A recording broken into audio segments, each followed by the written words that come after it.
Hey, good Hello. afternoon, everyone. How's it going? I'm pulling up all our chat links and all that good stuff. Let me send it to Shane so he's got it too. Hey, everyone. Good afternoon. I'm Afternoon, good Nick morning. Parrow. Good morning, good whatever time of day it is when you see this, if it's live or if you see it in the post. Hey, I'm Nick Parrow. This is Banner and Backbone. I'm joined by my good friend and colleague Shane Urick of the Firebrand Project. Our week has been busy this past week. We did two shows last week. Yeah. And this show is sort of going to be a continuation of what we started with Zev Shalev, but with research that Shane, you've been doing. So, how are you, man? Before we get into anything, how are you doing?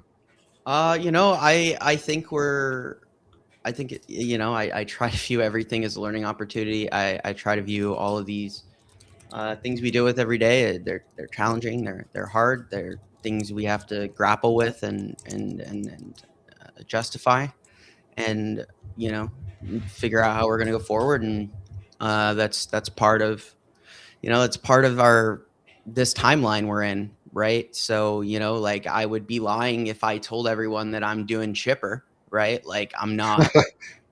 But like I think that we just gotta put our heads down and keep going forward. And so this research that I've done into this, and I've had help from other people, like, credit to the people, and I'm not going to say your name out loud in case you don't want that, but you know who you are, to the people who have contributed as well to the information and the topic that, we're going to talk about today, the particular moment in time that I focused in on.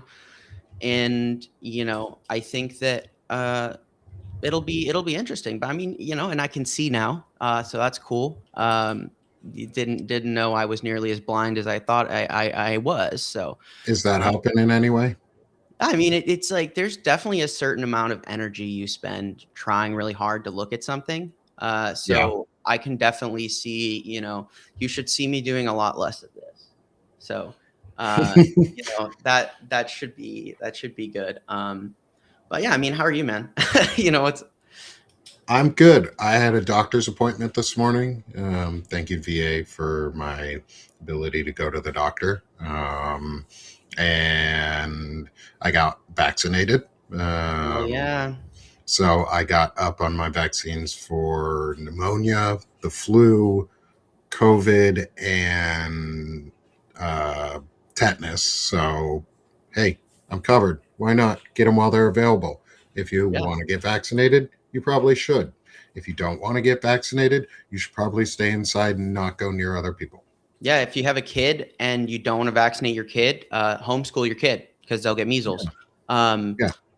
if you're in a hospital, probably get your kid out of the hospital as quickly as you can because they'll probably get measles. Or, Or vaccinate your or, kid. yeah, or just vaccinate your kid because it's child. To me, in my eyes, it's child endangerment to I agree. not vaccinate yourself or your children, um, and possibly risk their death.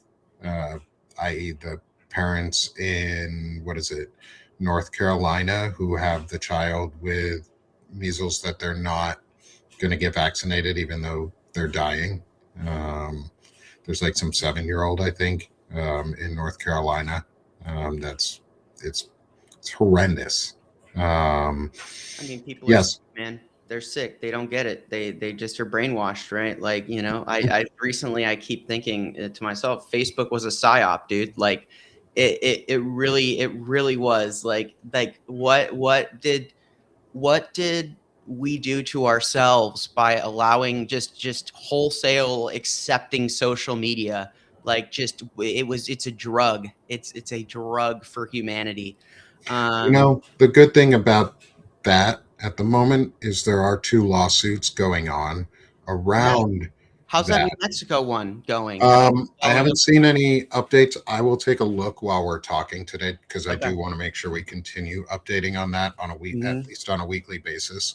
Because it's a trial; it could go for a while. But there's two going on. There's one in California and one in New Mexico, and they're slightly different. Um, and so I'll have to research into the one in California before I speak on it. But I did see that there was some testimony that happened around that one. Um, and Zuckerberg was deposed for it. And it just, he's a fucking asshole, in my opinion. I think he's an asshole. Um, and also, Chris, thank you for putting it in the chat too. Is there is a VA policy change that is Oh currently God. requiring or is under the open public comment period. This VA policy change is around evaluating ratings based on the impact of your medication working and or not working. And so if your medication is working and you feel better because you are properly medicated, they will rate you lower. So they are downplaying our medication. They're downplaying our mental health and the impacts that it has. They are trying to make it so that if you feel better, then you get less of the benefits that you had already received just because you're feeling better. So they're disincentivizing medication for mental health patients specifically. And that's specifically it, is Hmm. around mental health. Um, and it's awful. I will make sure we drop the link specifically that goes to the comment section for it, where you can just leave your public comment on it, um, because I think it's really important. I am a disabled veteran.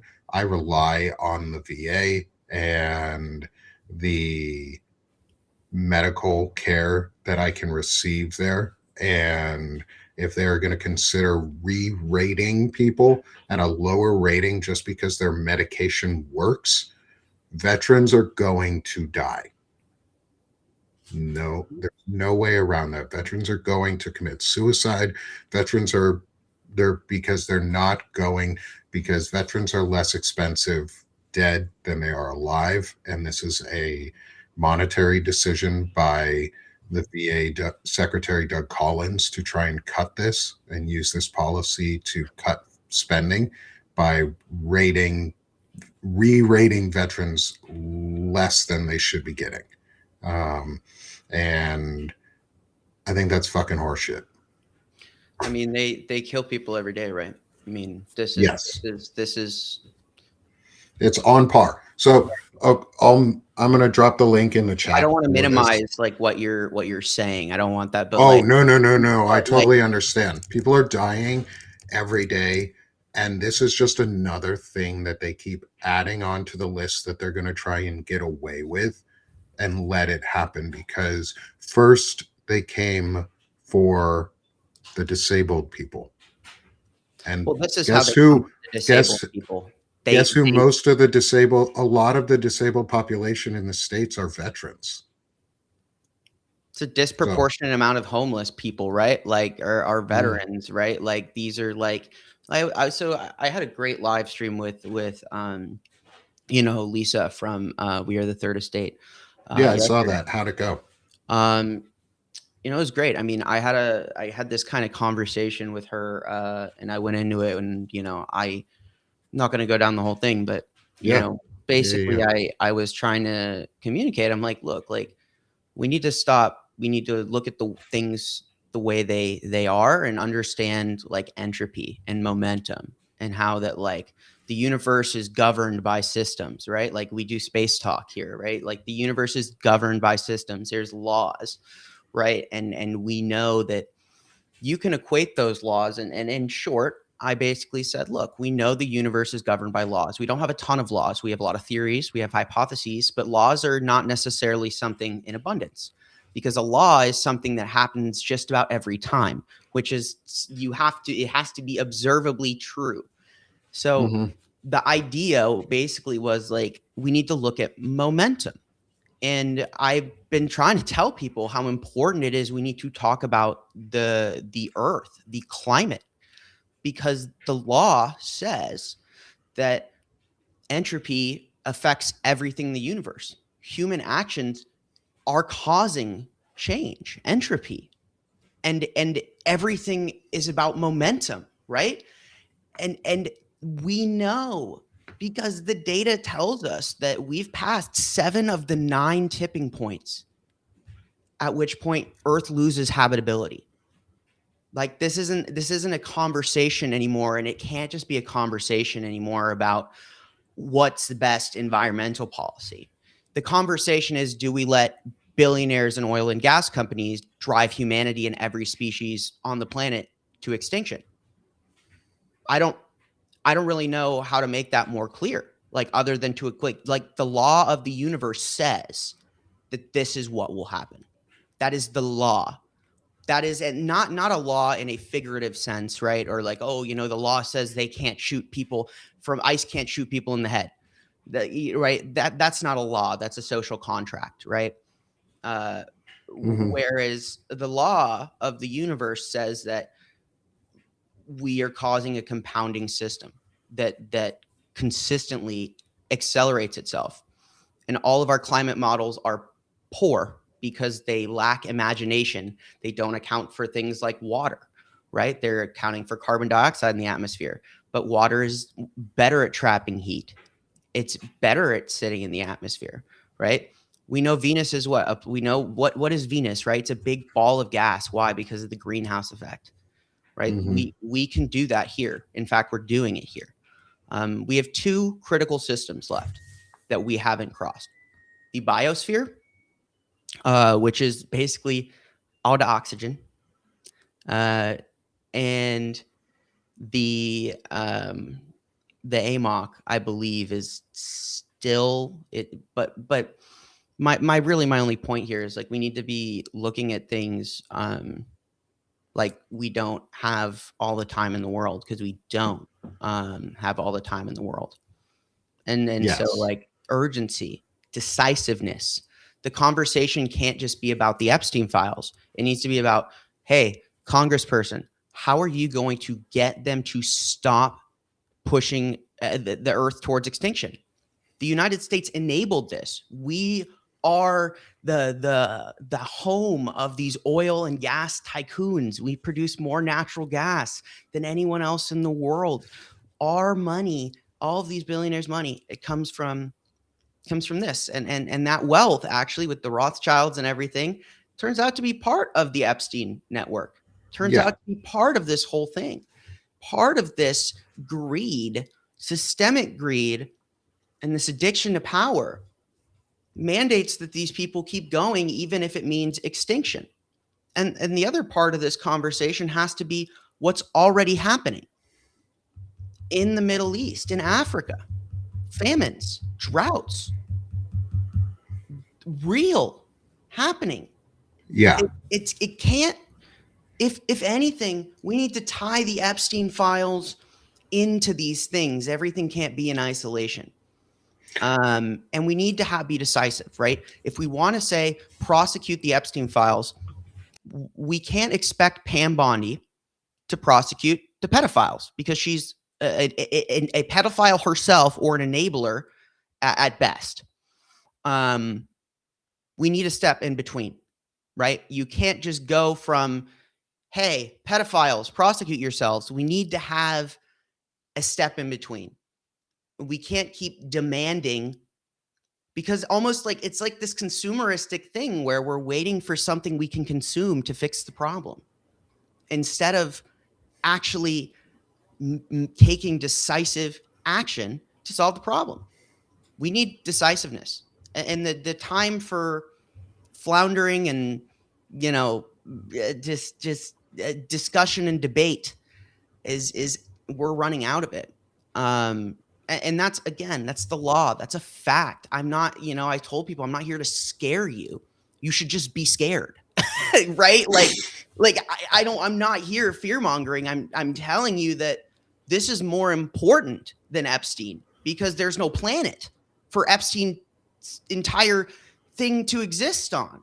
I mean, how tragic would it be if we really fulfilled the great filter? That theory that all advanced civilizations, they actually wipe themselves out, and it wasn't through nuclear war, it wasn't through any of these things, it was through a 1% of 1% of 1% of 1% of 1% of 1% of the population of a planet. And I'm sure that goes on exponentially, right? Because we're talking about billions of people. 14 people have more wealth than the bottom 50%, right? Thanks to Epstein and his network and the things that they built, these billionaires for global power. They have more wealth than the bottom 50% of the population. I mean, 14 people. Are we really? I have to ask, are we really going to let 14 people destroy the planet? Is that where we're at? Like, are we? Is your oil and gas revenue year over year more important than a planet? Like, these guys think they're going to go somewhere. They're not going to go anywhere. Like, they're delusional, right? So they don't see reality. They can't interpret it the way you and me are going to interpret it. They're going to keep doing what they're doing because they've committed and they're like sick, right? Like, Epstein's network persists to this day because they're sick and that's what they do. I think I think we're limiting ourselves by saying Epstein's network, because this is clearly not Epstein's network. This is Putin's network. This is Israel and this is the KGB network.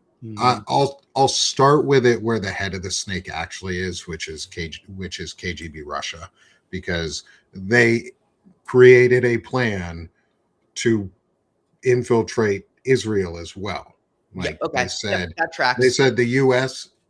owns Israel. Well, we're going to take over Israel and then own the U.S. through that as well. So the Chabadists, the Russian sect of Judaism, the very ultra conservative version that we see in a lot of ways in this like Zionistic hate mongering, that's part of Russian mafia. So let's hit the snake right on the head. Like the Russia, and I like the theory that came out around this. I don't like it, but I understand it, and I see the validity in the theory that came around.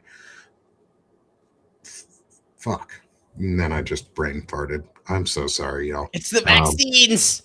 The vaccines. No. Or it could be I didn't take my medications this morning.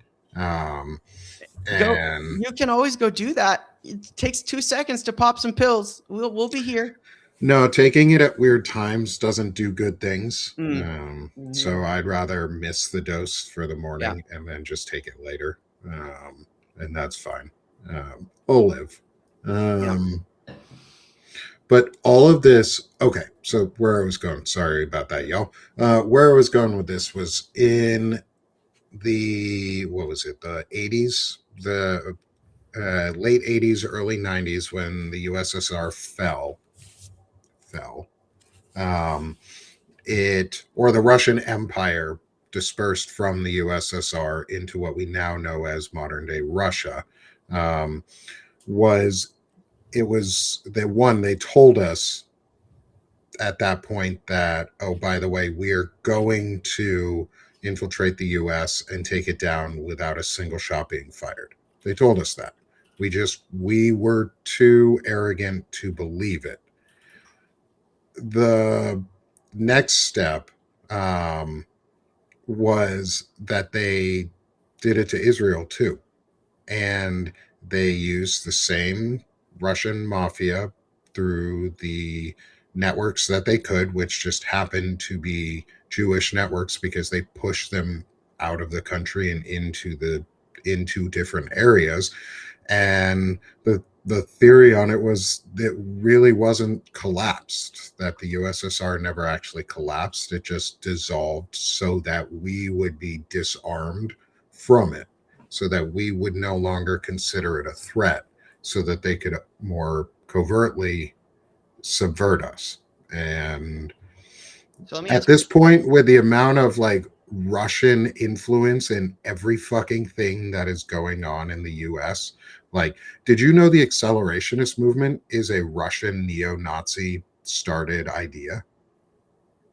No, but I mean, you don't need to convince me, right? Oh, Like, you should read Christopher Matthias's book To to catch Catch a a fascist. Fascist. This is Okay. also what we're reading for the Anti-Fascist Book Club right now. I will Okay. link it for others.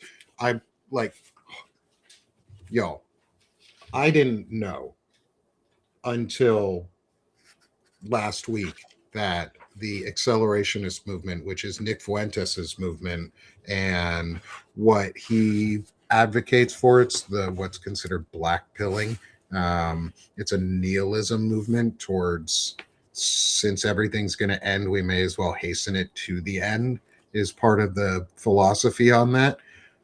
It was started by a Russian neo-Nazi, and it got popularity not as a like ideology for the like the organization itself, but as an ideology for plenty of its members, Patriot Front, which was at one point Vanguard America, which, oh, by the way, were the folks that did the Unite the Right rally in Charlottesville, that with uh, very fine people on both sides.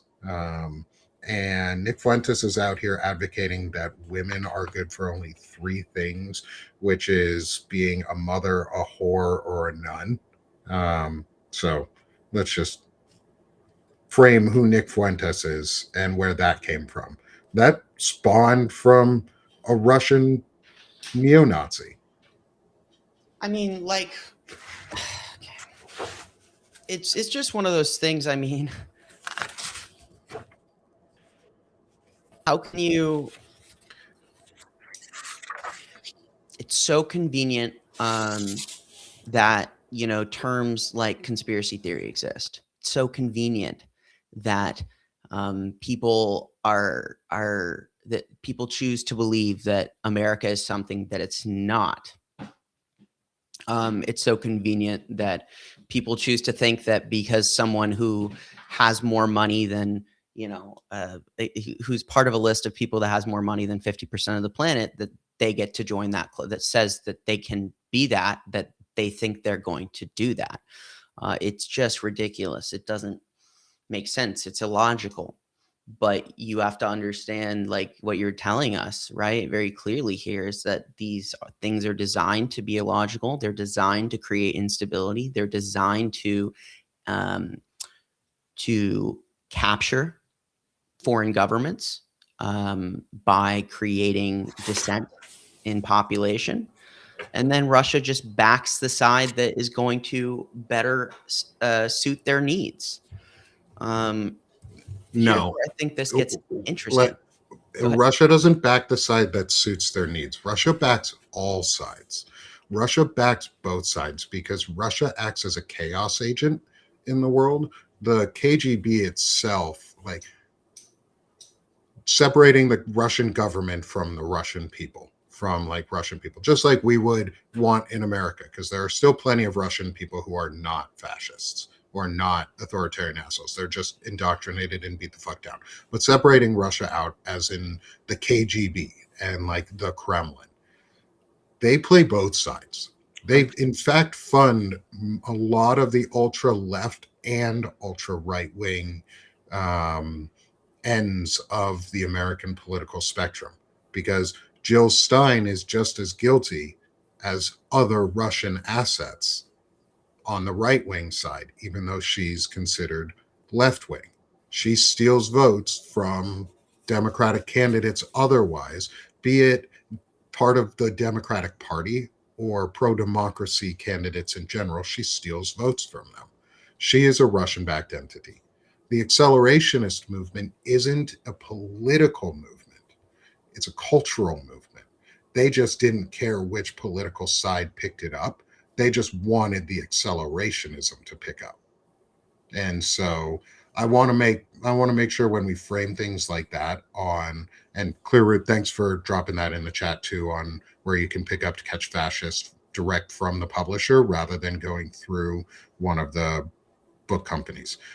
I want to bring this name up because this is the individual who started the accelerationist discussions, and I want to see if this rings a bell for you. And if it doesn't, we may start. I may start looking into him to see, like, is he actually involved, or is this individual or the pseudonym actually involved in the Epstein files somewhere? Because that may also just be super important, because it always is. Because what it really is a network of spies. Alexander Slavros. Slavros, like Yeah, SLAV. Slavros. Slavros. Is it Or Alexander or Slavros. Alexander? Like O? It's spelt as Alexander with an A. So it's a Alexander. pseudonym. It's not their actual real name. I don't believe. At least the first name isn't, because With an I S. Alexander. yeah, it's an American English spelling of Alexander. Okay. Slavrov. Interesting. I haven't heard of him, but it's like if it is a pseudonym, right? It could be anyone. I mean, like the thing about the Epstein files or anything that, and like I'll be the first to say, I haven't looked like at a huge set, right? I went through and I looked for very specific things. Mm-hmm. Um, but it's very clear that the Epstein files are full of pseudonyms and basically things that are analogies for other things, right? When you invite someone for lunch, when they're picking up snacks, it's never about snacks, it's never about food, it's about providing children for these people, right? Like they literally, I swear they would sit around, and I remember when the first QAnon thing came out, and it's like, if these files really tell us anything, is that the only function of QAnon was to do basically share everything that's going on and only leave the Democrats in there as a function to drive people, to attack Hillary and the Democratic Party, as well as to make people assume the Epstein files aren't about Republicans at all, right? Like you give people a bone so they think that they know everything, right? When the insider scoop, they wanted it to stop at Democrats. Like that was the plan. They were going to use it on the Clintons. But the reality is that sure, the Clintons were part of it. And the Clintons, they've now testified as well. They talked to Les Wexner yesterday. I mean, like, what are we doing? What are we doing? Like, Mm-hmm. why are these guys even talking? Like, there's ample evidence that these guys did it, right? Like, you know what I'm saying? Like, we're staring at the files. It feels like a joke to me, in a sense. Like, I know it's important. I know that, like, I think on Yeah, the I'm not citizen going to say the perspective, Yeah, I'm um, not going to say those two things. I think this is just the start of what needs to continue. I think the important ones, I think Les Wexner would have been much more important 10 years ago, 12 years ago. I think others are more important though. I think we have enough important people who are younger, who are involved, that we can actively talk about and pursue, who came into the network after knowing Jeffrey Epstein was a pedophile and a child rapist and a child sex trafficker and a child abuser and an alleged child murderer, and money launderer and all sorts of other things. They came in afterwards. Folks like Peter Thiel, folks like Peter Thiel, Elon Musk, very interesting folks how, like Mark Zuckerberg. Those three names are really important, and yeah. they all came in after the fact, and that's a huge red flag. Like if you want to wave a red flag on, like, whoa, this person is not safe to be around, it's they became friends with Jeffrey Epstein after the fact of him being known as a pedophile. And So these three men did. And it looked like from our last discussion too, and let's use this as a jumping off point, I guess, into the research that you've been doing around this, and other names and other important figures other than just Peter Thiel and Elon Musk and Mark Zuckerberg, is Peter Thiel also groomed and owns the vice president in many ways. So let's he not does forget that back. 100%. We need to just like throw that one, soft lob that one out there, softball, underhand, like lob pitch, like soft pitch softball, not real softball where they'll fucking smash your face in with it. But like let's soft pitch this one in so that people are easy to remember. Here is JD Vance is owned by Peter Thiel. He was groomed by him. Why do you think he code switches so well?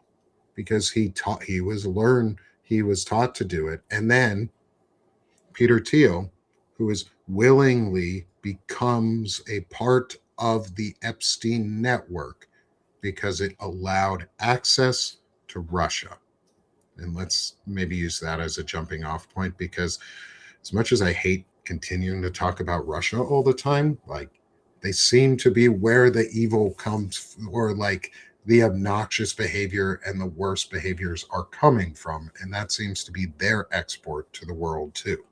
Yeah, like I say, America's export is corporate fascism, right? Which Mhm. apparently was curated and designed by Russia and Israel, right? Like, like enabled, right? Like, I don't think it was I think it was created here, but I think it was weaponized by those who saw the opportunities in exacerbating a system like the one we have here, to the point where free markets can become anything but, and you can use that. So I agree. I think what what I've been looking into, in particular, is one meeting, just one meeting, and I found this meeting not actually because of I was looking for the meeting, but I was looking for Tom Barrack. Tom Barrack, for those of you who don't know, he's a close associate of he's a very close associate of Epstein, a close associate of e, e, what's it, Eamon Barak, the other guy, the former Prime Minister Ehud Barak. Ehud Barak, Yeah. worked very closely with him on collaborating on actually early tech surveillance and military avionics systems in the very back in 2016, funding a lot of these Israeli tech companies that have grown and coordinated with Teal and Palantir and all these people today. And Tom Barrack is right now, he's the acting ambassador to Syria, a lot of the Middle East. He's been doing real estate and things like that since a long time, right? Hmm. He's with Trump back to the 80s, founder of Colony Capital and all of his things. But I was looking for Tom Barrack because I think this guy, I see him all the time right now, right? So I'm more interested not in who's dead or not who's in the past, but who I see doing things right now, like Jared Kushner, right? Like, and I also know that the through lines to Jared Kushner through Tom Barrack. So there's a lot of different things, even if just by following one situation from him, knowing how intimately the system that they've designed, right? Um, it's governed right by how they do things, right? They have a system, right? They are going to do things the way that works for them. So one of the things that works really well, I think, with the Epstein files, at least from my perspective and my experience, is going back, and actually retroactively starting from where you are and tracking backwards to the point you can point to and verify in the file. So as opposed to trying to go forwards from where the file is, you start with something you know is happening, and you use that and you use what you know about them now to help guide you in the files, because these people haven't changed. Why would they change? Everything has worked for them so far. Why? What motivation do they have to change? They still operate the same way they did when Epstein was alive. That's the same exact thing. So I'm looking for Tom Barrack, Yeah. and the first thing that pops up is a message, and so I'm going to tell you guys the story. So on August 29th, 2016, 72 days before Americans went to the polls to elect Trump, uh, Jeffrey Epstein hosted what he calls an interesting lunch in New York City. Around the table, according to his own emails, and that I have verified through cross-examining multiple different threads over email, messages, iMessages, Signal, things like that, sat four power centers: the former Prime Minister of Israel, a Russian ambassador to the United Nations, a billionaire fixer at the heart of Donald Trump's rise, and unnamed Saudi representatives. This is interesting. Um, the Saudis are only listed as the Saudis. We don't know who the Saudis are, but Epstein does reference the Saudis. Interesting meeting with the Saudis, Barrick, Barack, and Churkin, right? So Mm-hmm. within 48 hours of that lunch, Epstein's office moved to turn his newly purchased Caribbean island into high-end development with help personally referred by Tom Barrick, right? So Tom Barrick sends a contact card to Jeffrey Epstein of the owner of this company that they did choose, that ultimately we're able to verify as well that they're having I'm confused. Okay. Okay. That's what I get for looking at the chat. So basically, they're working on turning.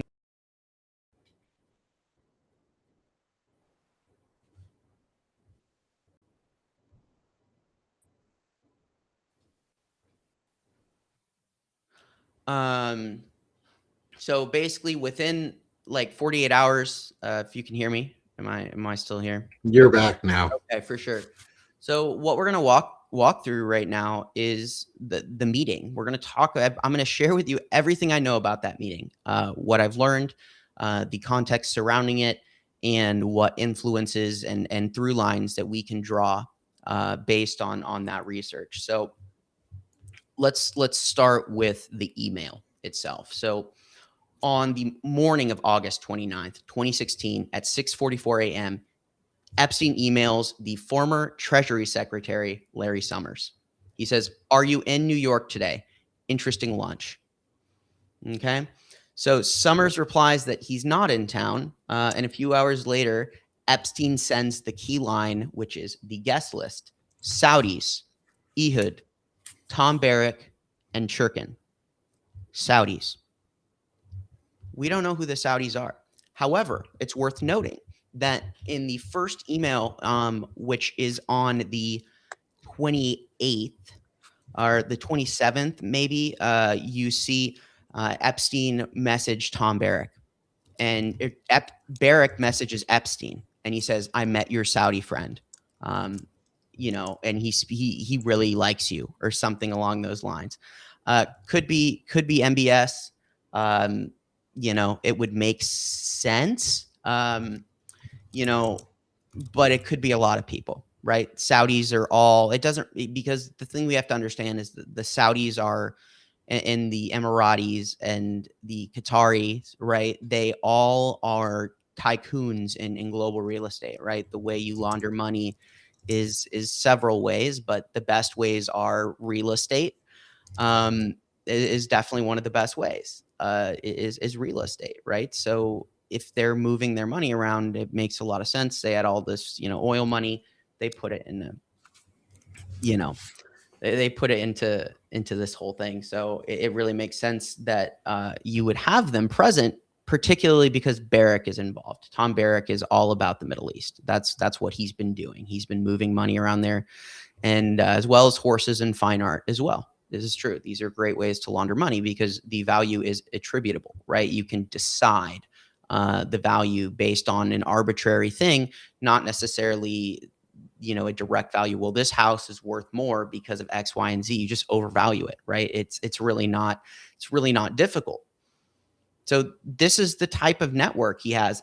But what's so interesting is that you have the leader of Israel, you have former leader of Israel, who's intimately, connected probably with Russia, particularly the network, the Israeli intelligence network, that apparatus. You have Tom Barrick, who had just finished sealing the largest real estate consolidation deal of 2016, actually, prior to this, coming back from the Middle East after spending a day in Turkey.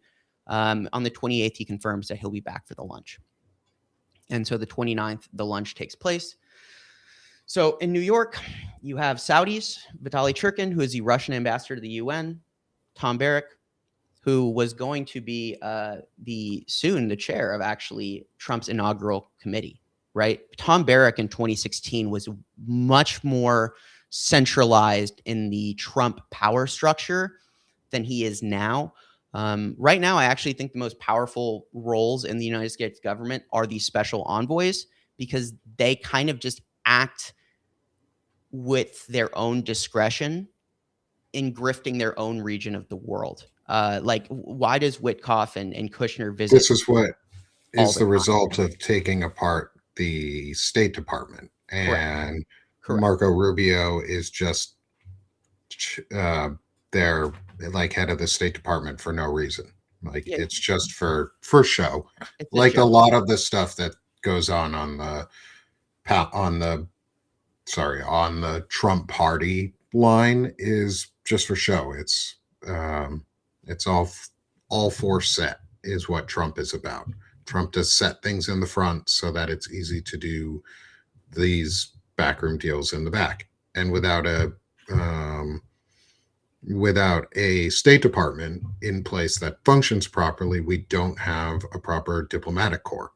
Um, and that without a proper diplomatic corps, we cannot produce real foreign policy.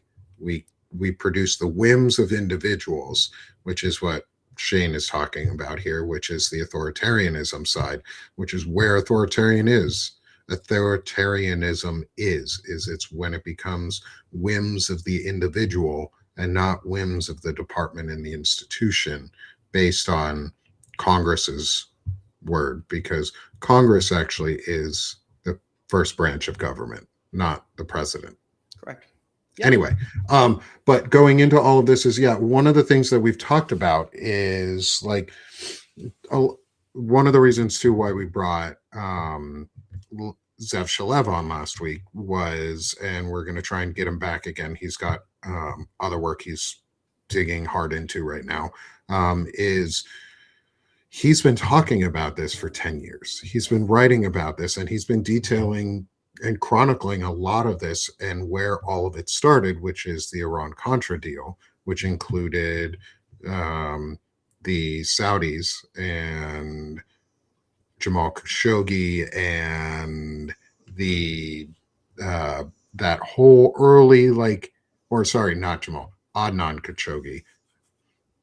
Khashoggi was the guy who got mutilated by Was MBS. he? Yeah, so in Who was 2018. the Who was the early arms dealer? Oh gosh.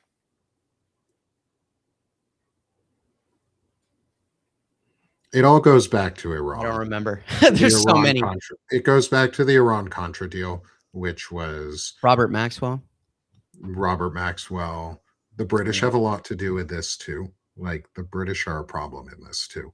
Oh yeah, what Um, like Boris no, who was the former Tony Blair. Okay? Tony Blair, mhm. former Prime Minister of the UK, is deeply ingrained in um the Gaza Great Trust plan.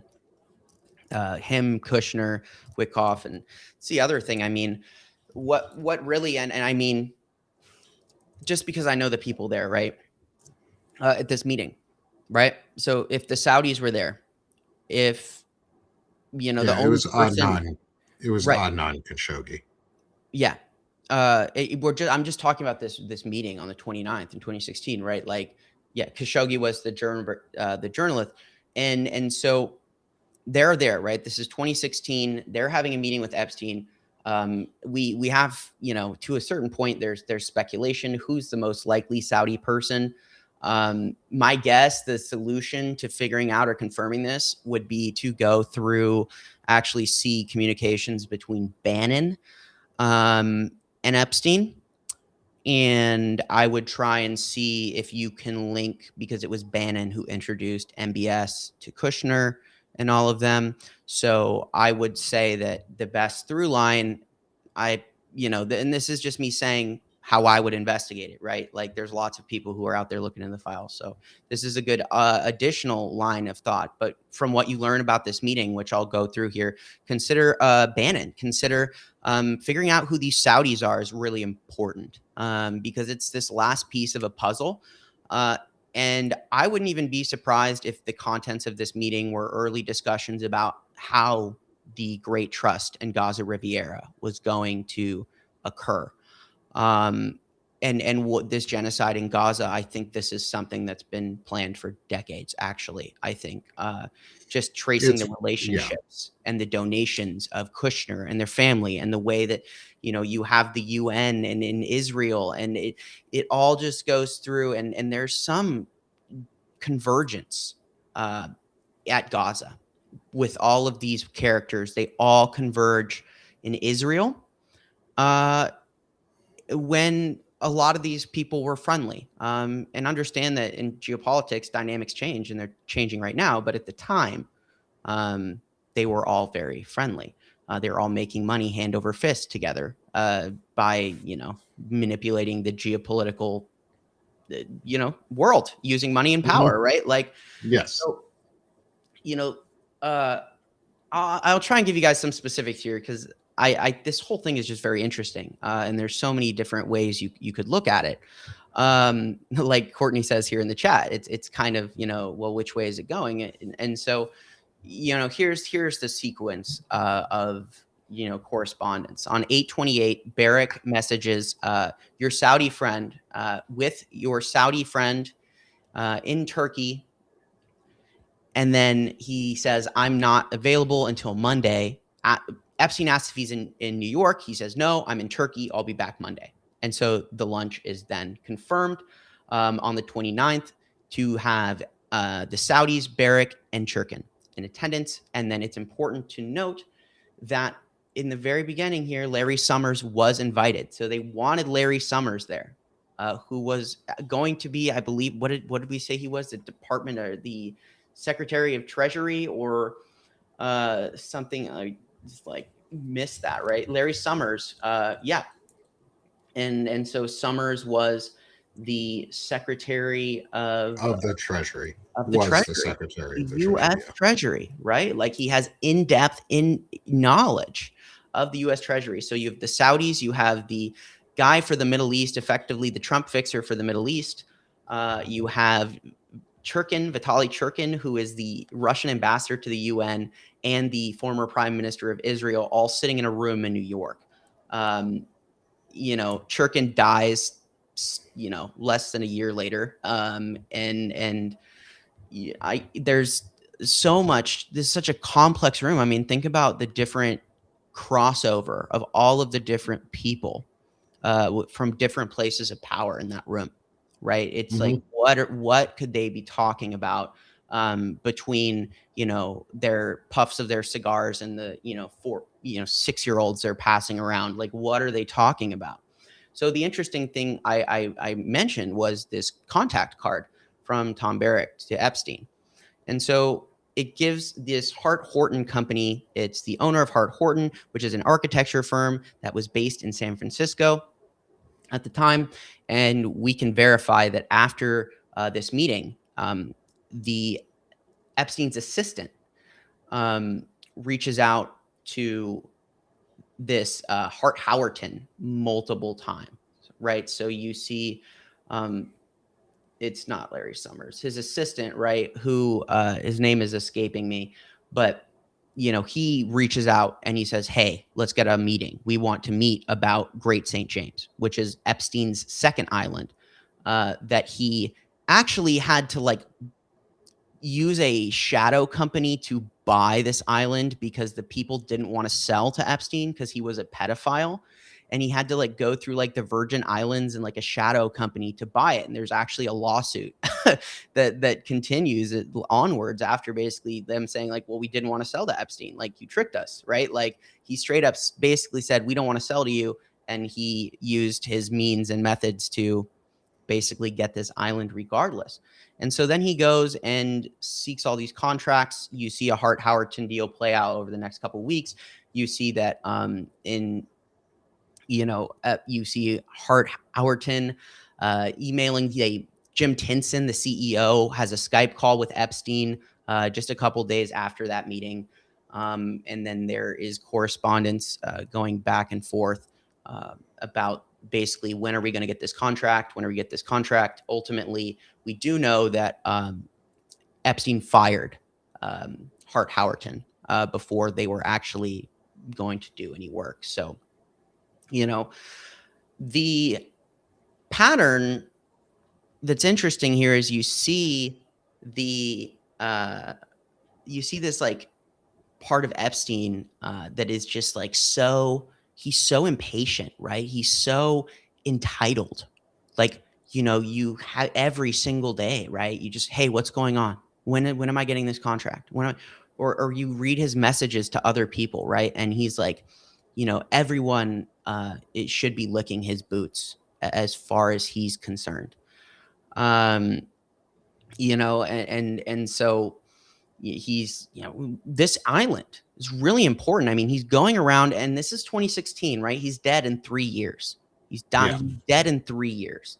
So at the time, he's scrambling around to build effectively the upgraded Little St. James, right? The ramped up pedophile, whatever. Like, what are they talking about at that meeting? Like, hey, I want to build this island, guys. Like, like, what were they discussing? Like, what do I need to put on my island? Like, what kind of tech can you give me from Israel to shield my island? Like, what kind of like things do we need to do to make it a safe place? Like, anything could be the discussion there. But it goes to show that this discussion around Great St. James, it starts in 2016, right? So early 2016 is when he purchases the island itself. And there's a letter to the New York Justice, correctional or something, basically saying, hey, Epstein bought this island, but he's not going to live there. But since he's a registered sex offender, we're just notifying you that he's going to go to that island sometimes, but he doesn't sleep there, right? Which just goes to show like how Epstein had no consequences for what he did, right? Like, he's able to like buy an island, and then he just alerts the government that, yeah, I know I'm a sex offender and I need to be registered, but sure, I have this island, right? So, and this all happens is, it's kind of like he bought all this, he did this all in the Trump environment, right? And I have to ask myself, like, why the urgency, right? Like, why are you so worried about getting this top secret island um up and running? And Barrick has an interesting role here, because not only is he the connector to the architecture firm, right? For, this is basically a black box island, is what I think they're trying to design, right? At the same time, they're using this relationship, because a lot of these architecture firms and places, a lot of that money goes back to the Saudis, who build, these ridiculous mega projects, right? Like, just look at Vision 2030 and MBS. They just love to build massive, Yeah. extravagant shit. Like, it just is cultural. Like, they've historically in the region, they built giant palaces. It just is like, so a lot of them have companies, and they also use the real estate to launder money. It's really easy to launder money because you over purchase materials, or you over, right? So it's like, it's exactly what they do. It makes sense. Now, there's something that is noted, is there's no written agenda, there's no minutes. You can't find anything, at least as of yet, about what actually happened in the meeting. There's not like a correspondence about following up. I mean, it's like, I had a good meeting with them, right? Okay, so what's the meeting? Like, what, we don't really know. So the only thing we can do is try and understand, the context of what they did after, right? Like, I think that's the best thing you can do, is if you don't know necessarily, you know, what the actual context of the meeting was, you have to put it together with surrounding context. And you can do that, right? You got the who, what, when, where, why, right? If you have a third of those, you can put together the other four. Because, never underestimate the power of context. Um, Well, context. and with the actions of the things that happened during that time, we can see some of the outcomes. Was like Tom Barrack was a speaker at the RNC in 2016. Yeah, he Um, was. and he was the conduit. Like you said, he was a conduit, but he was specifically a conduit between Epstein and the Trump administration and the Trump candidacy. And it gave Epstein a backdoor entry into Donald Trump's circle without having to explicitly still be friends with Donald Trump.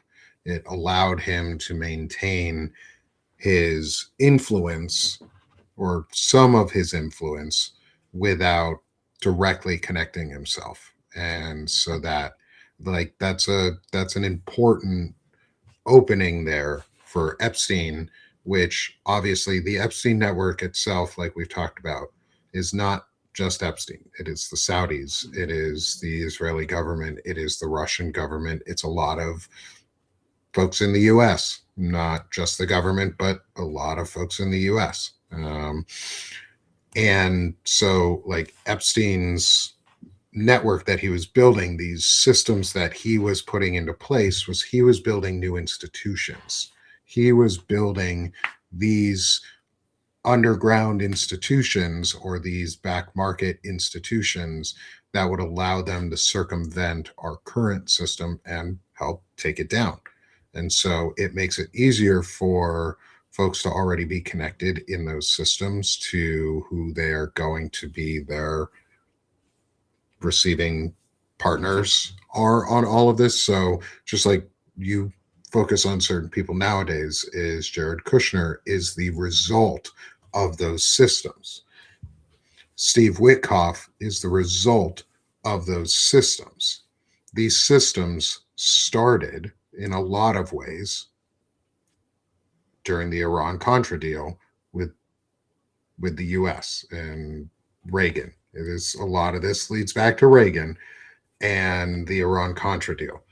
And it is older. It is still older than that. Like, this was brought to the US to undermine the US system. This was Like the not a US Rothschilds. operation at first, is what we can see, like, clearly with our eyes, is that this was not a US first operation. This just became a US is now part of it operation. The And they're U.S. going to was be a the big best part of it. base of operations. But Yes. where else would you want to be, right? These people were not American. They were wealthy. Yeah. Understand, this is just the wealthy people, right? The wealthy people in America, who they were the slave owners. Why? Because they didn't pay for labor. So they had a higher percentage of wealth strictly based on the fact that their system did not mandate they pay. So they made more money, right? Like, it's that simple. So they had more power. And then it was the oil and gas. And who had the money to go into oil and gas? Because they didn't pay for labor, right? Cause and effect, right? Who's going to have the opportunity? Who has liquid at the time? Who's got the liquid? Who's got the liquid to say, "Oh, we just found oil and gas in Texas. I'm putting a pump there." Right? The farmer who found it, he's not the one who pumped it out of the ground. It was the person who came and bought him out for an amount of money he'd never seen, or they'd never seen before. And that's the model, right? You have enough that if you give someone a scrap, they'll think they're rich. The Rothschilds, I think, are mentioned. I was reading like 12,000 times. There's even a reference in what I've been looking at to the Rothschild. Like the Rothschilds could very well be the or the like the heart of the wealthy system that was co-opted, certainly, by the KGB or Israel and Mossad, or whatever you want. Like, again, there's a lot of kind of up or down, but like I said too, right? Like, after this meeting, the card for Hart Howerton is sent by Tom Barrack after the meeting, which means they did discuss. We know this is one of the only things we really can say with any certainty. But for him to just send the card without like context, like, I am going to have the courage to allege here and say that they talked about this during the meeting, and that Barrack then provided a relationship, an opportunity, um, and Rothschild Aviation. Yep, a lot of aviation like deals with Barrack too, right? Um, And you see this, right? This is the 30th. And then Leslie Groff, he reaches out to Hart Howerton on August 30th to the 31st. Leslie Groff handles like all of his correspondence for this, right? And Leslie Groff even manages like other lower level fixers, right? Like it's there's De La Cortez, or I think, yeah, De La Cortez, or one of the people here as well who works for Epstein is told by Leslie Groff in an email as well that, hey, you need to go change the apartment codes. And he's also getting refrigeration training, whatever that means. So, probably this De La Cortez guy, is Cortez or Valesca. I'm forgetting, but this guy, he's the guy who goes to the apartments. He's the guy who handles the dirty stuff, the refrigeration, whatever the hell that means. Like child jerky or like the jerky, right? Like these are the things in the files, right? Jerky, like what jerky? Like they're picking up jerky. Like, oh, I'm bringing jerky. What jerky? Like, and then they have a picture in there of a fucking bag with a piece of jerky in it. So, like this is picking up snacks, right? And this is probably who they send, right? Like they want sushi and something else. And so part of that correspondence is go and pick up, this lunch. I think what's very interesting in particular as well is when you get this response from Jim Tinson, who is the CEO of Hart Howerton at the time. And he basically says after the Skype meeting, he says it was basically great to discuss how our interdisciplinary team could help set the vision for Great St. James Island. Wow. Okay. And like these guys build things for like the Saudis, these other people, right? So the question becomes for me, are these companies ones that are catered towards building, trafficking, black box, wealthy places? Like, what do these architecture firms really do? Like, are they architecture firms? How many of these architecture firms are actually catered towards designing sex trafficking operations? Like, this to me reads that Epstein was also firing these guys. There was multiple companies that he hired and fired over the course of the next several years to work on Great St. James. Yeah, Erica Kirk attached the Rothschilds. It all goes to the Rothschilds because we have to understand it all starts with money. None of this changes. This whole system is built on money. It's the money that gets you in. It's the pedophilia and the child rape that traps you. Because once you rape a kid, they've got you for life. You do whatever they tell you to.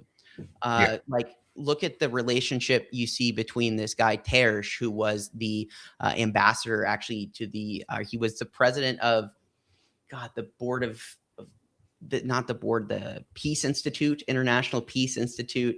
And he is in all of these conversations with Epstein. Can I go to this apartment? Can I do this? And he's like manic, right? He talks to Epstein like, you're the best friend I've ever had. Like, you've been so good to me this year. Can I go to your Paris apartment? I'm here. Can I go to this apartment? What girl, like, who am I going to be there? And there's even at one point in this dialogue where Epstein presents a name and then he says, actually, this name instead. And he's like, oh, that's great. Right. So like, I think from what I can deduce, at least as well, the methodology in terms of how these people were presented is very simple. Each girl had an apartment, and that apartment had a code. The individual who was going to rape the girl or the boy, who was put in their given apartment, which kind of makes sense, right? Because if you want someone to stay, you take someone who's homeless and you give them a home, and then you say, oh,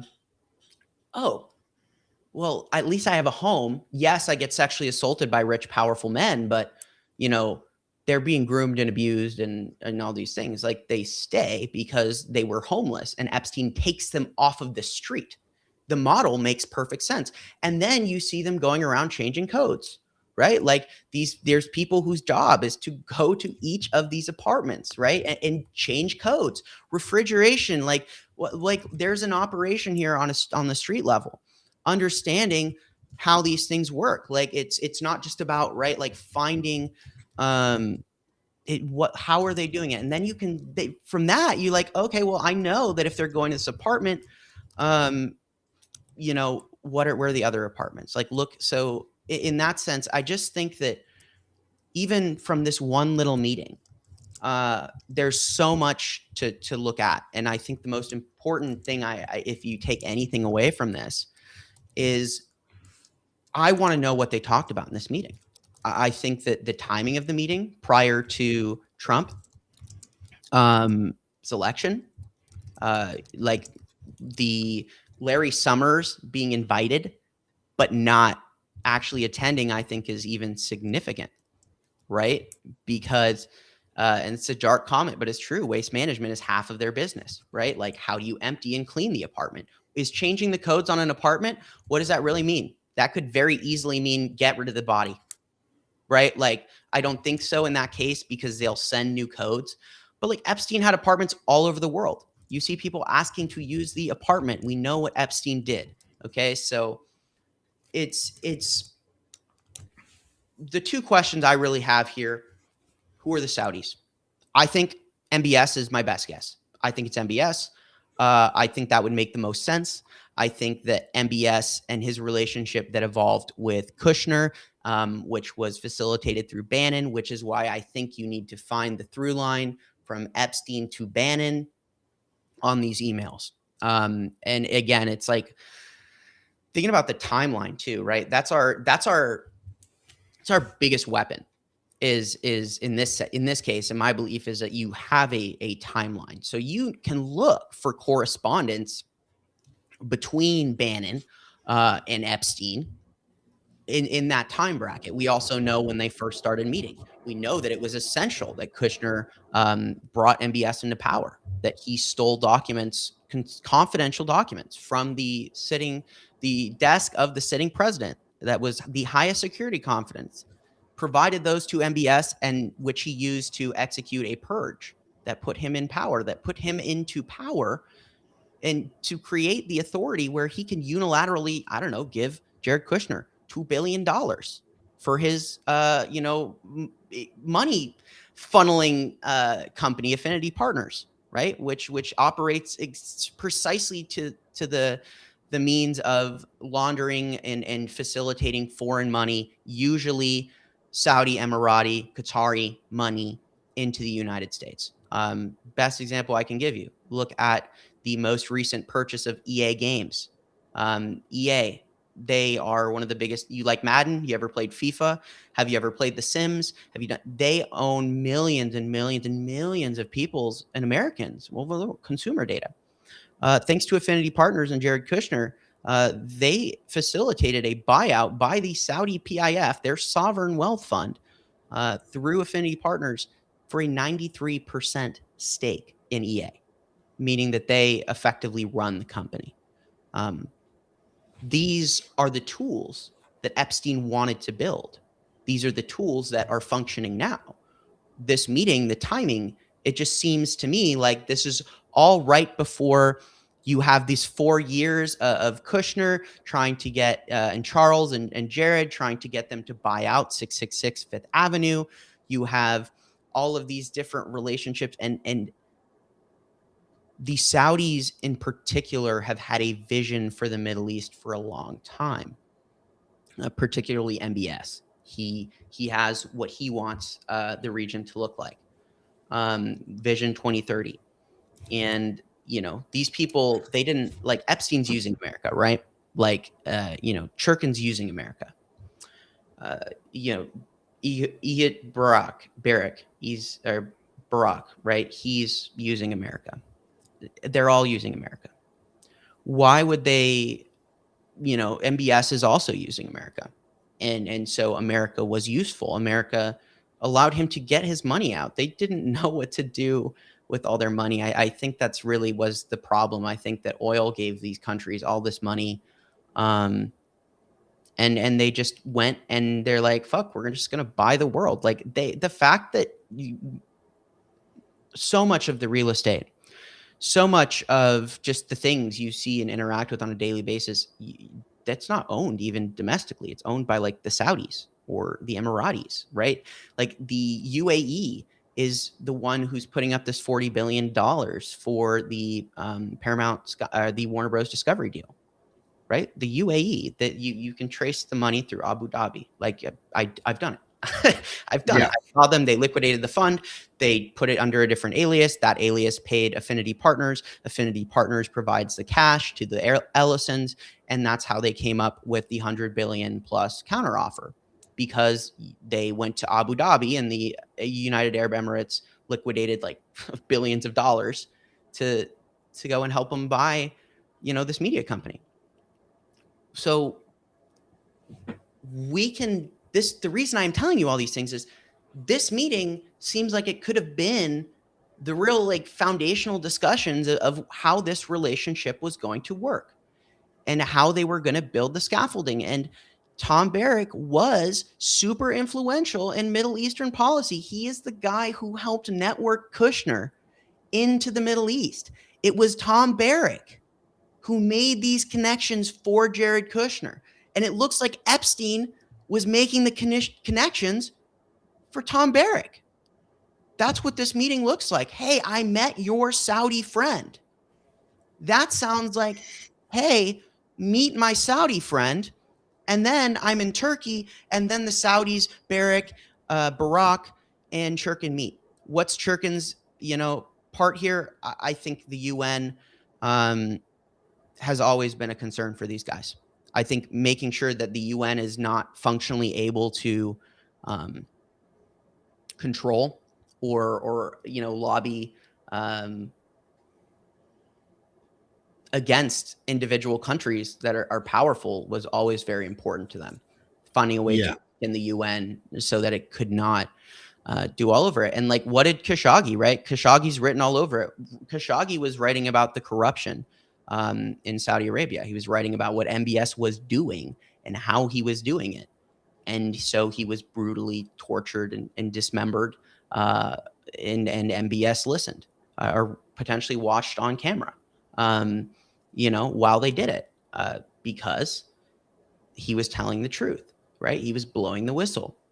And this is like, that's why I keep coming back to this meeting, because there's just so many through lines. It's like, why this one meeting? Well, why? What was discussed, and the thing that I learned recently, actually, it was before it was the Larry Summers email.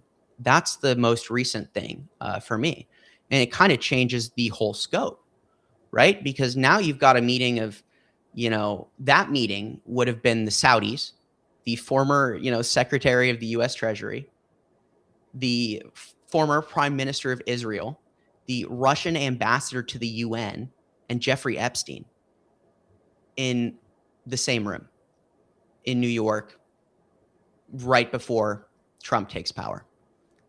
What was the one thing that they really, Epstein's equation, right? Which I actually wrote it down because I thought when I read that article from Zev, I thought it was so significant.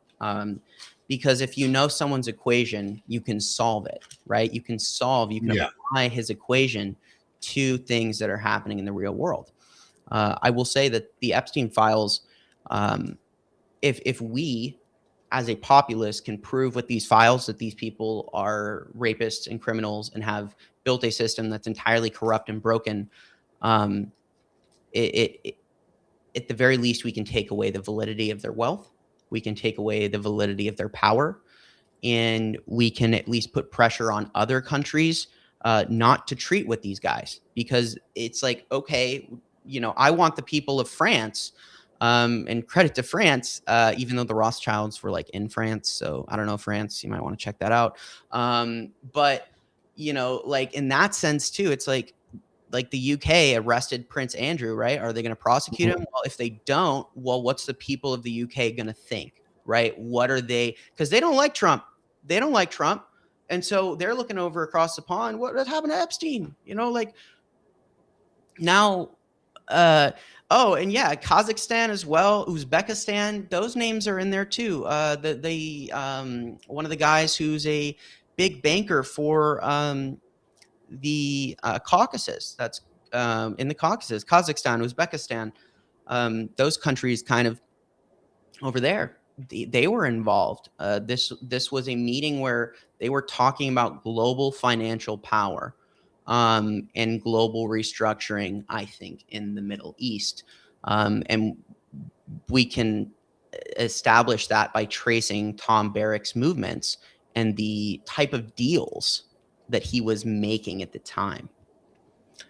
So it's real. I think this meeting's really important. And it's like, because I remember when I went in, I was like looking at a bunch of different files. I just remember looking at this first meeting and I always trust my gut because it hasn't failed me yet.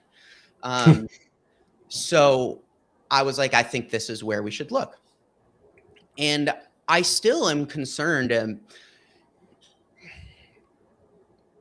I will say this to give you guys like a little bit of interesting current context, though.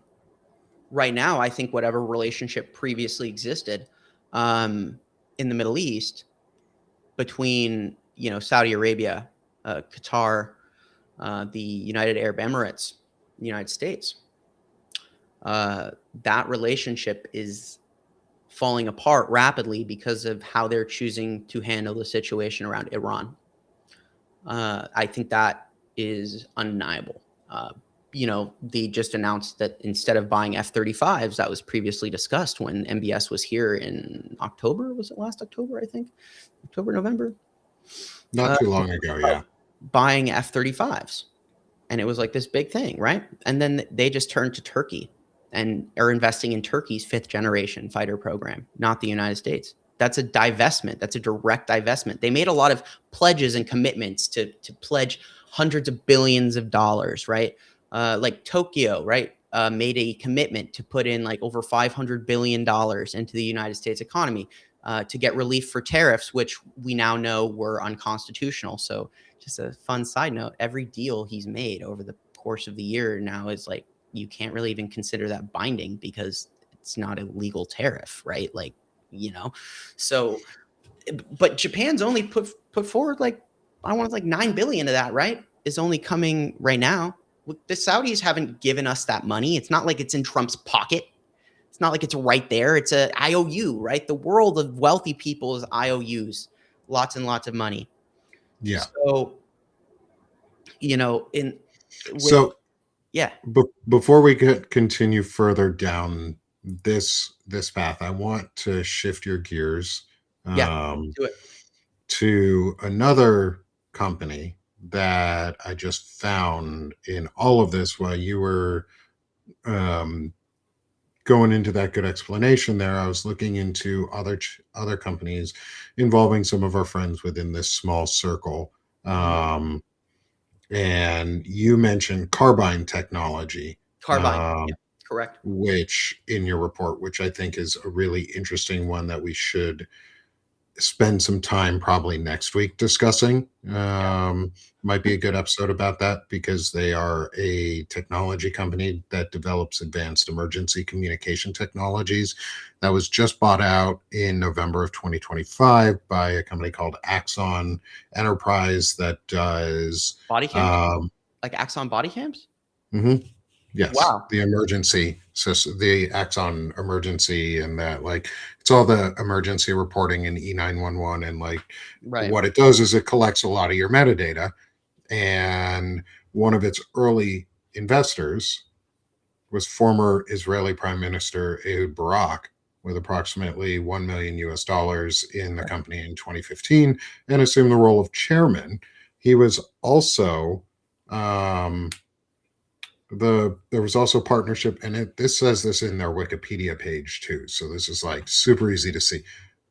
Jeffrey Epstein's name pops up right there, and Peter Thiel's venture firm, the Founders Fund, became an early backer in 2018, and so Peter Thiel is directly linked to this again, because he normally is. You at start this point. talking to Peter Thiel shortly after this meeting too. Actually, you start to see Thiel's correspondence and all of that. Yeah, because It's very Teal gets brought in before Vitaly Churkin is killed by correct. or is assassinated by Russia to clean house. And I think Steve Bannon was supposed to take over that role, is what my Yeah. thought on that was Steve Bannon at that point was being groomed because he didn't enter the picture at least with a friendship in any way that we know of until 2017. Right. Um, for Steve Bannon and Jeffrey Epstein. So I think Bannon was brought into and was being worked because he fit so well with it because he was a good part of it for them. Just Hmm. like Jared Kushner has been groomed into the role that he has assumed, which is very similar to Jeffrey Epstein's in a lot of ways, because it's about money movement and finance movement and organizing people and getting these big ass deals done and making it so nobody remembers that it ever happened. But you pointed it out in some of the research you had been doing, but I want to point this one out too, specifically about this company, because we talk a lot about like US and Israeli backed security companies and safety companies that are both implemented and tested in Israel through either the extermination of the Palestinians in Gaza or through just Palantir, or this is another company that appears to be doing that. And it's and it's the modern 911 connection system, which makes it really insidious because it's partnered with groups like AT&T, and so it's built into your next gen 911 dialer and the ability for them to be able to pull like where your phone location is so that in case of an accident on your iPhone, let's say, and you stop suddenly and Apple has to report all that information, part of that may be part of those API set that they offer and that data collection, which Founders Fund means Peter Thiel still has his hands in it somewhere. He does not give up on the things that he spends money on, and he does not let them go. Yeah. So I think this is another one of those small but probably really significant pieces of info because this impacts all of us. This is used by a lot of companies. This is used in our 911 system, in our Uh, and allows you to like stream on your camera if you provided access to do it, or listen in on your microphone if you give it access. That's what they say. mhm. But what they say and what is being done are two very distinct things. Like I Yeah. look into nowadays because of things like this is what apps am I using and what data are they collecting? And if the founders or somebody associated with it are in the Epstein files. Like that's an easy thing you can do to self validate your own like apps at home and stuff on your phone. Um, and if you find apps that are owned by Epstein network folks, I would uninstall them like quick. Um, so this is why like these types of connections and finding this type of detail that Shane is pulling out that we're teasing out here and talking about is really important because who like no it's on Wikipedia but nobody gives a shit that It's all public Carbine. domain. There, you Yeah, don't like. This is what I'm trying to tell people. You don't need an insider. It's public domain. Like you don't need a whistleblower to tell you what they're doing. It's all public domain because someone has always wanted to report on the wealthy and the powerful. They have people who follow them around, idolize them. They document everything they do because they've been manipulated to do so. They've been, they've made it and painted that these shady deals, they're painted by a media that is like successful and collaborative, right? Like they champion these things when people should be concerned. done so much work that to reframe all of those things. Like it's like undeniable, but it's public domain.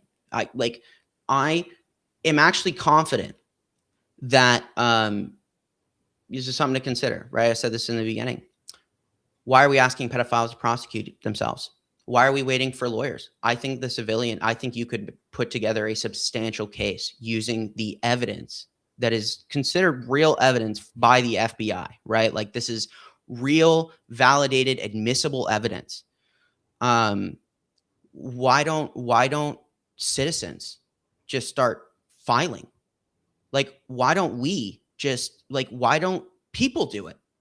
Like, find someone who will file cases for you, flood the courts with like we can allege, we can say, I like the system. There has to be a way to at least use what little remains, because the reason they're beating us right now, they're losing to the world, but they're beating us. Okay. So like that, it's good that from a geopolitical perspective, they're not very successful right now, that things are going against them. In a domestic sense, there's still no accountability. And as long as there's no accountability, we're losing. Right. So like, you can say, oh, well, like this is good. Sure, it can be the right direction, but like, let's be very clear. If we are not able to establish accountability while the framework exists, then they will dismantle the framework entirely. So if the lawyers won't do it, if the law firms won't do it, just build the case ourselves. We have Well, and I think that's what we're doing I think you're right. in Yeah. a lot of ways, is because things like what Ellie Leonard and Zev Shalev have put together are Yeah. being handed to Congress and are being handed to New Mexico and places that actually need them so that they can prosecute and look into and form these truth commissions, because we cannot get to the part where we prosecute without the truth. And there's a ton of evidence out there. However, getting evidence that has never been collected before would be so powerful. Like if all of the work that this entire community has been able to do to like push forward and continue talking about these issues and discussing this can cause like Zorro Ranch to be dug up and they find bodies and find more evidence, that will change things in a way that I don't think would be prepared for, because you can't stop that from coming out. They can't Yeah. prevent that from coming out. They can prevent the files that they control from coming out, but they cannot suppress all of the new evidence that gets created. I And I mean, think the work that we're doing is providing the ability to create that evidence as needed. So like it's going to take a million or more of us to continue to do this work, just because we have to. The thing with the government is they can suppress it because they pay a million people to suppress it. We have to do it for free or do it for bootstrap budgets, like because we don't have a political party that's willing to back us in any way, because they're both owned and purchased by the same thing in a lot of ways, like and that's we a have great to point. move They forward are from it. the same thing, guys. They're the same, right? Like it's so important. If Chuck Schumer supports Israel and we know that Trump works for the Kremlin, at the very least, like Witkoff and Kushner certainly do, you know, the the situation, you can't say that a vote for Israel isn't a vote for Trump. It's a vote for Kushner. It's a vote against America. They even if they're not voting for Trump, then they're voting at the direction of their AIPAC donors, which is probably in favor of, you know, Trump and this global order. So yeah, there's a lot of opportunity. and there are things happening on a larger picture, particularly foreign investigations of the Epstein files. What could happen? Best case scenario. This is the dream. I don't know if this is going to happen. I will see. Best case scenario is the global, particularly at least Europe, dismantles Epstein's network in Europe, and takes away that arm, and that weakens them in the United States significantly. So, like, the evidence there in the Epstein files, like, the government, like, they did when they redacted these files, right? Like, they didn't do it like super well. Like, I guarantee you that the tech, the European intelligence people can take these documents, go into the freaking metadata or the script or whatever, and find out exactly what these things said. It's clearly actionable enough that they arrested Prince Andrew. France, came out almost right away and said that one of their junior ambassadors to the UN is in the files, and he's giving UN documents to Epstein, and so they're advising prosecution. It's one of the things we really, I think, is understated, is how much influence Epstein had on the United Nations, like a lot. Right, like Terj, who was like the president of the Institute for Peace and one of the head guys at the United Nations ambassadors. Right, he's every you read his emails. He's all the way down from Kuwait all the way back up through Norway and France, and he's on the UN. That's what these, and it's interesting. You have a lot of these Norwegian guys who are in on this, Polish, Swedish, Danish, like it goes to show, like, there are bad people in every country. And what I hope, and one of the reasons I'm so committed to geopolitics, is to show people that you're not safe just because you live somewhere else. Like, this systemic corruption, the systemic violence, the systemic greed, it's everywhere. And so we can hope that Europe prosecutes these people. And then you reach a point where, okay, so we just prosecuted all of your friends. They're in jail for child rape and, trying to destroy the world order. Can you really justify to your people of your country why you're treating and appeasing a country that's run by those people? Like, like, the world has and is shifting away from the United States. And I think that the Epstein files, in their current form, this is the opportunity for the resistance, right? The middle powers, as called by Mark Carney, and it does exist. Ursula von der Leyen is one of the most under recognized and influential and important people in the world right now. She's the prime minister, a commissioner of the European Union. Under her direction, Europe has been able to diversify its trade away from the United States. It was able to put a stop to the United States trying to annex Greenland. It has been able to break past certain limiting restraints that was preventing concise and decisive action. Like, they're leading the economic push to centralize, Europe's defensive infrastructure. The world doesn't pay attention to these women. They pay attention to Macron and Keir Starmer. But Macron is just in charge of France. She manages the whole block. She's incredible. Like, there are people, there's women, smart women fighting these guys. And my hope is that, I say this a lot, but women have no incentive to bow to fascism. Fascism loves misogyny, and they are two peas in a pod, right? So, is like, when you're coming up in the midterms, right, and like when we're all voting, if we get to vote, but if we do vote for a woman, even if you don't know, if you're unsure, like, because one of the things we are seeing is, like, in California, billionaires are flooding our elections down to the local level, down to the school board.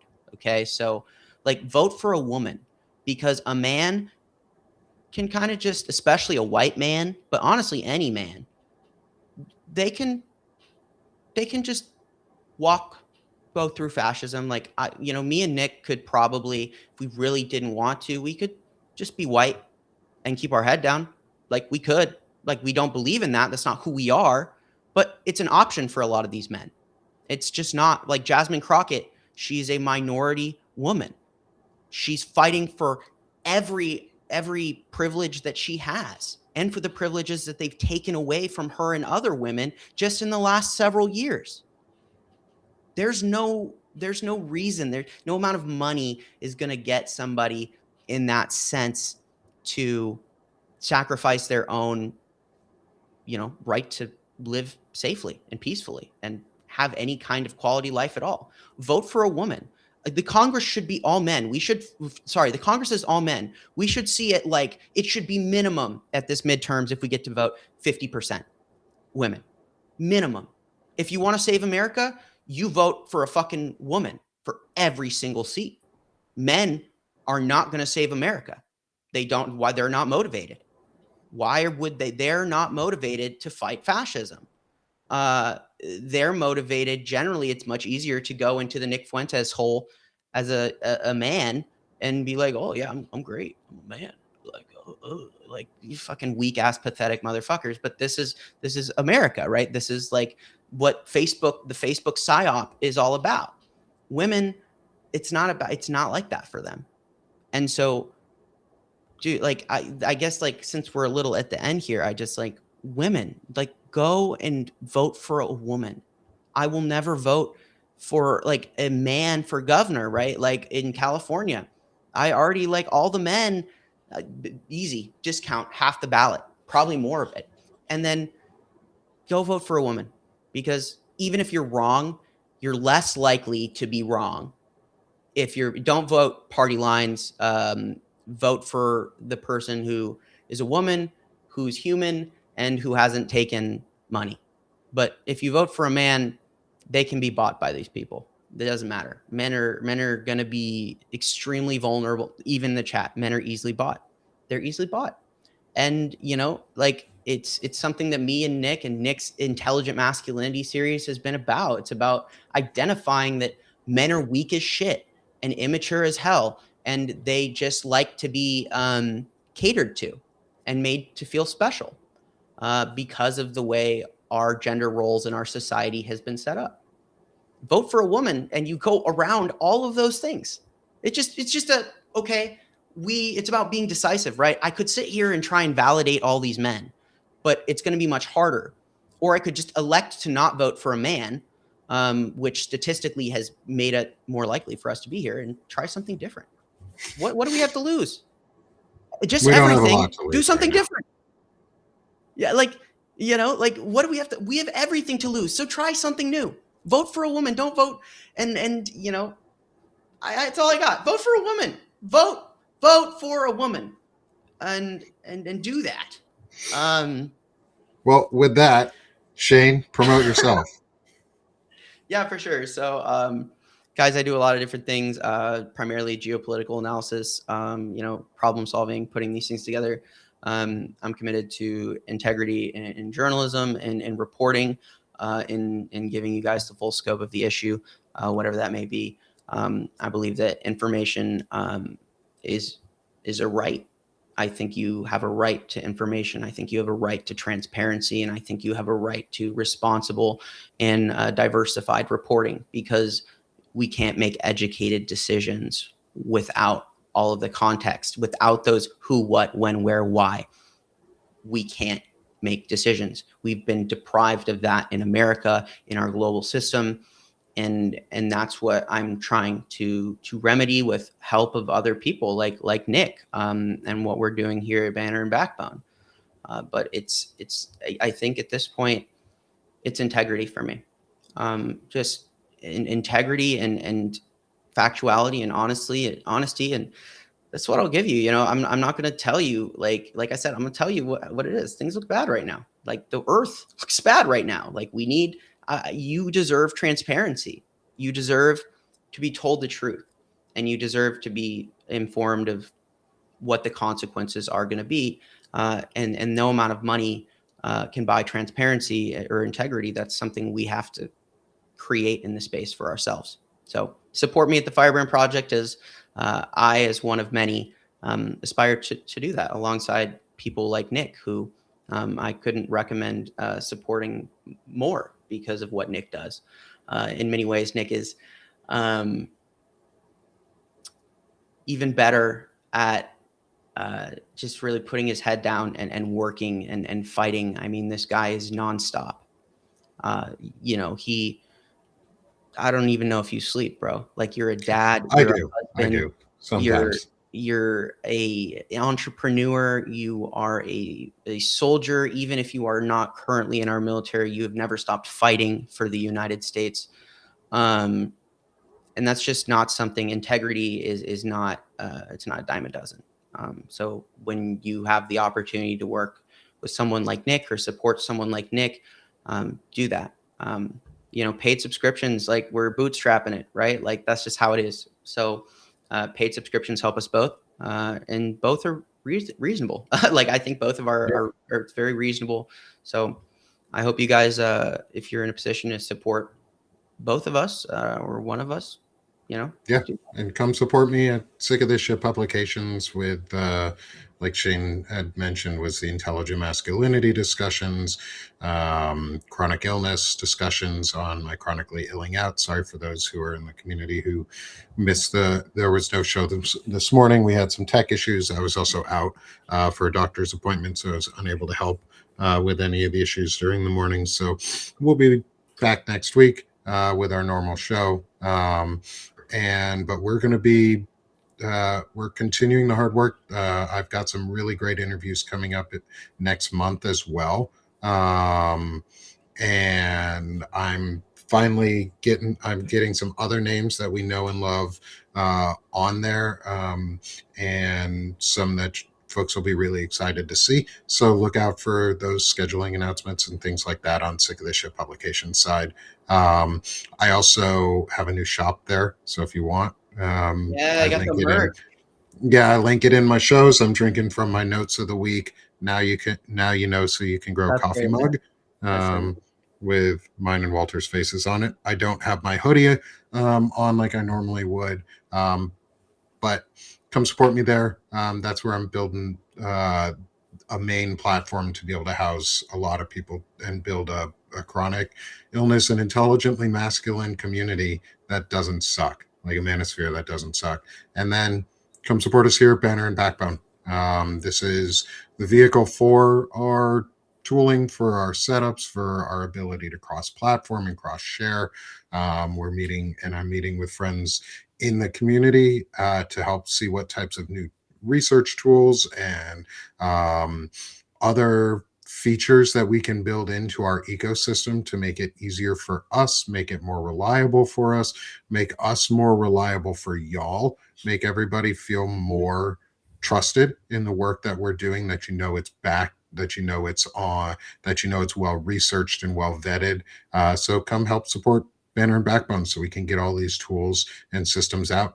And I know I've been kind of quiet today, but that's okay. I Shane had a apologize lot of too. no I man. Shane had a lot of really good info. trying to. And yeah, we've actually had Lev on here with us, and we're going to be working to get folks like Zev Shalev back on for some more shows. We're going to work to get Wajahat Ali on to discuss things. I'm working to talk with him to see if we can get him on for an episode. I know he knows a lot about the accelerationist side as well as Yep. plenty of reporting on the crypto aspects, and we touch all of it. So continue to throw out names and name ideas that you want to see with us and as guests on our show, or folks that you know that are putting out really good content around this type of information and would like to see them get a little bit of discussion time. Let us know. We have a feedback form. It'll be linked in the show notes. And we will see y'all next week. No special episode this week unless we get something planned randomly, but right now, no special episode in the middle of the week. And we'll see. Um, we'll see y'all next week. We'll see y'all on Monday next week, 1 p.m. Eastern, like we always do. 1 p.m. Eastern, 10 a.m. Pacific, for Palantalk, where we like to talk tech. No fascism. Thanks, y'all. Have a good one.